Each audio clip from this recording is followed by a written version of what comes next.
सोन्याच्या दरानं सध्या उच्चांक गाठलेला आहे आणि मुंबईमध्ये सोन्याचे दर हे 87,000च्या पार गेलेले आहेत।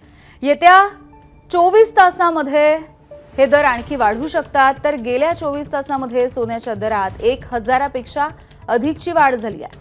मुंबईमध्ये सोन्याचा भाव प्रति 10 ग्रॅम हा 87,550 रुपयांपर्यंत पोहोचला आहे।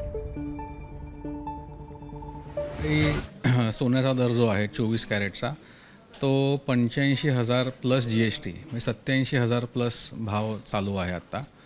आणि कालच्या दिवसामध्ये जवळजवळ 1,000 रुपयांनी भाव वाढलेला आहे भारतीय रुपयामध्ये। कारण प्रायमरीली 20 जानेवारीला जेव्हा ट्रम्पनी इकडे अमेरिकेमध्ये राष्ट्रपती म्हणून हे कारभार स्वीकारला तेव्हापासून त्यांनी जी पावलं उचलली आणि आता इराणच्या मनामध्ये जी काही थोडी गुदगुद चालू आहे त्यामुळे एकंदरीत भाव जे आहेत अस्थिरता परत निर्माण होईल अशी भीती असल्यामुळे भाव परत वाढतायत। ABP माझा, उघडा डोळे बघा नीट।